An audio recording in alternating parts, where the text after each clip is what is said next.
कि आपने पिछले लोकसभा चुनाव में लगभग 1.5 साल पहले पूरे मध्य प्रदेश को संदेश दिया था कि अब अशोकनगर और ये संभाग आजाद हुआ है, हम आजाद करके छोड़ेंगे।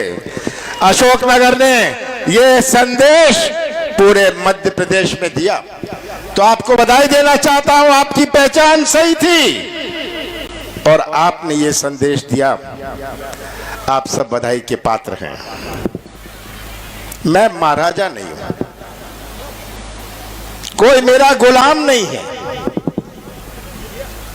मैं मामा नहीं हूं, मैं अपनी जेब में नारियल नहीं रखता, मैं घोषणाएं नहीं करता और मैं झूठ नहीं बोलता। मैंने कभी चाय नहीं बेची, मैं तो कमलनाथ हूं। मैंने कुत्ते की समाधि नहीं बनाई, मैंने तो मध्य प्रदेश का सबसे बड़ा मंदिर हनुमान मंदिर छिंदवाड़ा में बनाया है।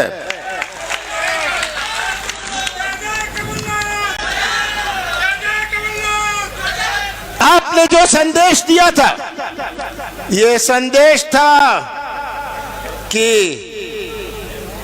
कांग्रेस महल में नहीं जाती, आना होता है तो महल कांग्रेस में आती है। सही बात है। तो ये आज बड़ी खुशी होती है आप सबके बीच में आके। ये उपचुनाव केवल एक साधारण उपचुनाव नहीं है। ये उपचुनाव क्यों, किस प्रकार से हमारे प्रजातंत्र और हमारे संविधान के साथ खिलवाड़ किया गया। ये हमारा संविधान बना है, किसके लिए बना है? बुजुर्गों ने तो अपना जीवन काट लिया, पर ये नौजवान हैं जो आगे आने वाली पीढ़ियां हैं, इनके लिए ये संविधान है। इनको इस संविधान की रक्षा करनी है। सौदा कर लो, सरकार बना लो, बोली बोल लो, सरकार बना लो। अब तो सरपंच का चुनाव भी नहीं लड़ना, बोली बोल लेना और सरपंच चुन लेना।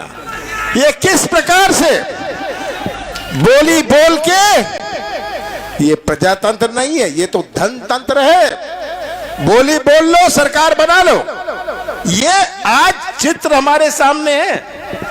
उपचुनाव किस बात का? 15 महीने चल रही थी कांग्रेस की सरकार, 15 साल बाद कांग्रेस की सरकार बनी थी। कांग्रेस की सरकार 15 साल बाद बनी थी। मध्य प्रदेश की जनता ने तय किया था कि बहुत हो गया शिवराज जी, बहुत हो गया शिवराज जी, अब हम कांग्रेस की सरकार चाहते हैं। हमने वोटों से सरकार बनाई थी, नोटों से सरकार नहीं बनाई। इनकी बनी हुई सरकार तो नोटों की सरकार है। और 15 साल बाद कांग्रेस की सरकार बनी। कैसा प्रदेश हमें सौंपा? ऐसा प्रदेश सौंपा हमें जहां किसानों की आत्महत्या में मध्य प्रदेश नंबर 1, बेरोजगारी में नंबर 1, भ्रष्टाचार में नंबर 1, महिलाओं की अत्याचार पर नंबर 1। ऐसा प्रदेश हमें सौंपा था। कौन सी चुनौती हमारे सामने नहीं थी? कृषि क्षेत्र की चुनौती। ये कृषि क्षेत्र है, मुझे तो ताज्जुब होता है, यहां तो एग्रीकल्चर कॉलेज भी नहीं है। जब मैं सुनता हूं कि किसानों को कौन सा मुआवजा मिला, किसानों को कौन सी बीमा मिली, 15 साल किसानों पर अत्याचार होता रहा और भारतीय जनता पार्टी और शिवराज सिंह जी बोलते गए मैं किसान का बेटा हूं। कैसे के किसान के बेटे हैं शिवराज सिंह जी? मैं तो आपसे पूछना चाहता हूं। आज सबसे बड़ी चुनौती हमारे नौजवानों की भविष्य की है।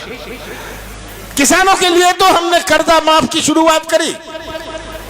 कहा था हमने फसल ऋण माफी की कर्जा हम माफ करेंगे 2 लाख रुपए तक का। शिवराज जी तो बाज नहीं आएंगे, झूठ बोलते रहेंगे, कहेंगे सब किसान का कर्जा माफ नहीं हुआ। हाँ, नहीं हुआ। शिवराज जी, आप और आपके साथी जो किसान हैं उनका भी कर्जा नहीं माफ हुआ और करूंगा भी नहीं। मैं तो गरीब किसानों का कर्जा माफ करूंगा। ये हमने शुरुआत करी। 2 लाख रुपए तक का पहले किश्त में जो डिफॉल्टर किसान थे, अपने देश के इतिहास में पहली दफे जिनके चालू खाते भी थे, हमने कहा उनका भी 2 लाख रुपए तक का करेंगे। हमने शुरुआत करी थी, इसकी गवाह आज 27 लाख किसान हैं। दूसरा किस्त चालू किया था, तीसरा किस्त हमें जून से करना था। और मैं मध्य प्रदेश के किसानों को कहना चाहता हूं कि कांग्रेस की सरकार आएगी, हम हर किसान का 2 लाख रुपए तक का कर्जा माफ करेंगे। ये हमारा वचन था, हमने उदाहरण दिया। 15 महीनों में हमने अपनी नीति और नियत का परिचय दिया। हमारे नौजवानों की भविष्य की चुनौती, कितने नौजवान हैं यह खड़े हुए, भटकते हुए नौजवान, इनकी दुनिया कुछ और है, हमारे बुजुर्गों की दुनिया कुछ और थी। आज का नौजवान में एक तड़फ है।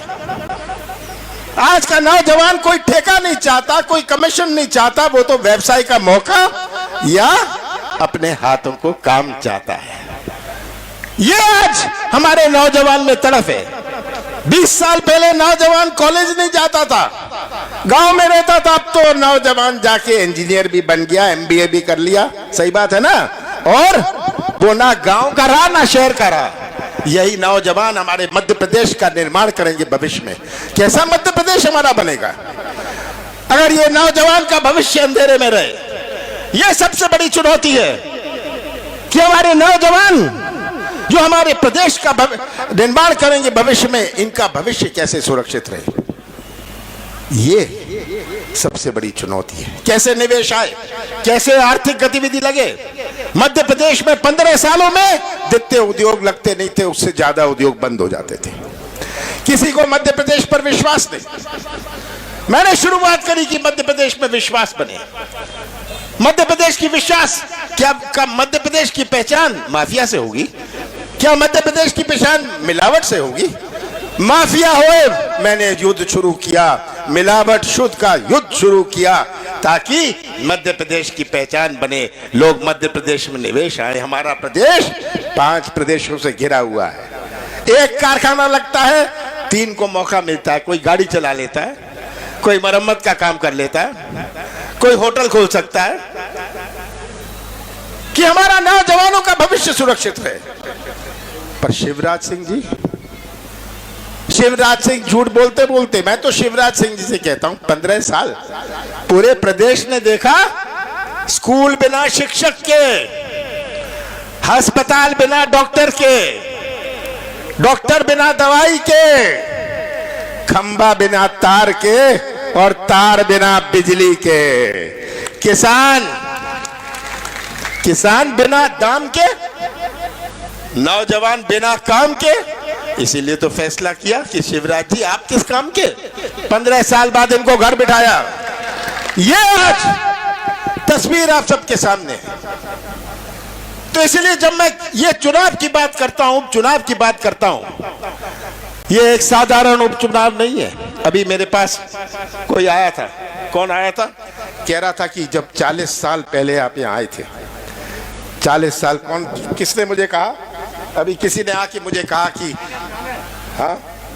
हाँ, इन्होंने मुझे अभी कहा कि 40 साल पहले आए थे, जवानी में आया था। ये मत सोचिएगा कि जवानी चली गई है, जवानी अभी भी है।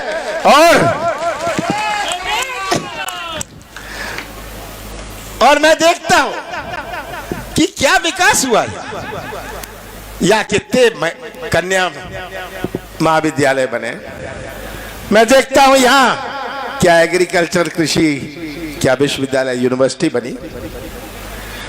किस प्रकार ये पूरा क्षेत्र उपेक्षित रहा है, किस प्रकार आप गुलाम रहे। इस गुलामी में 1 पीढ़ी 2 पीढ़ी ने तो अपना जीवन काट लिया, आगे आने वाली पीढ़ी गुलामी में अपना जीवन नहीं काटेगी। और आज तक तो मुझे डग्गी राजा कह रहे हैं ये तहसील ही नहीं बन पाई। ये आज यहाँ के हालात हैं। और बड़ी लंबी बात करेंगे, कहेंगे हिसाब दो। शिवराज जी 15 साल का आप हिसाब दो, 15 महीने का मैं हिसाब देने को तैयार हूं। 15 महीने का खड़े हो जाइए। कौन सी गलती मैंने करी थी कि किसानों का कर्जा माफ करना शुरुआत किया और 27 लाख किसानों का कर्जा माफ किया। कौन सी गलती मैंने करी थी, कौन सा पाप मैंने किया था जब मैंने गौशाला बनाने की योजना बनाई? कौन सा पाप मैंने किया था जब हमने पेंशन बढ़ाई? कौन सा पाप मैंने किया था जब मैंने माफिया के खिलाफ लड़ाई छेड़ी थी? कौन सा गुनाह मैंने किया था जब मैंने कहा था ये शुद्ध का युद्ध हमारा रहेगा? हमारे दूध के किसानों का दूध का भाव क्या गया था? कौन सा पाप मैंने किया था? बिजली 100 यूनिट 100 रुपए, सही है? कौन सा गुनाह मैंने किया था? किसानों को बिजली आदि करी, कौन सी गलती मैंने करी थी? शिवराज जी खड़े हो जाइए, 15 साल का हिसाब दे दीजिए। कितनी घोषणाएं करी आपने यहाँ आके, कितने नारियल फोड़े? जब मैं कहता हूं कि आप तो नारियल लेके अपनी जेब में घूमते हैं, उनके पेट में दर्द हो जाता है, क्योंकि ये सच्चाई है। घोषणाएं करते करते क्या ये घोषणाओं से हमारा विकास बनेगा? क्या ये घोषणाओं से? ये बहुत आसान राजनीति है, कुछ भी बोल लो, कुछ भी कह लो, जनता को मूर्ख बना दो, गुमराह की बात कर लो, गुमराह कर लो, कुछ नहीं होगा। राष्ट्रवाद की बात करनी शुरू कर देंगे, पाकिस्तान की बात करनी शुरू कर देंगे, चीन की बात करनी शुरू कर देंगे। छोड़िए ये सब बात। शिवराज जी आप तो हिसाब दीजिए, इस जनता को, इन नौजवानों का हिसाब दीजिए, इनके भविष्य का क्या होगा? इन किसानों को आप हिसाब दीजिए। ये आज प्रश्न हमारे सामने है और आपको ये तय करना है। ये 15 साल की लूट की आपने व्यवस्था बनाई थी, ये व्यवस्था को समाप्त करने की मैं शुरुआत कर रहा था। और मैं तो निवेदन करूंगा आपसे, ये ऐसा चुनाव है कि आप जाति मत देखिएगा, धर्म मत देखिएगा, कुछ मत देखिएगा, भविष्य देखिएगा। और याद रखिएगा 10 दिन बचे हैं, 10 दिन बचे हैं। 10 दिन बाद ये तंबू नहीं रहेगा, ये पोस्टर और बैनर नहीं रहेंगे, ये लाउड स्पीकर नहीं रहेगा। उसके बाद क्या हम सड़कों में रहेंगे? उसके बाद हमारा भविष्य कहां जाएगा?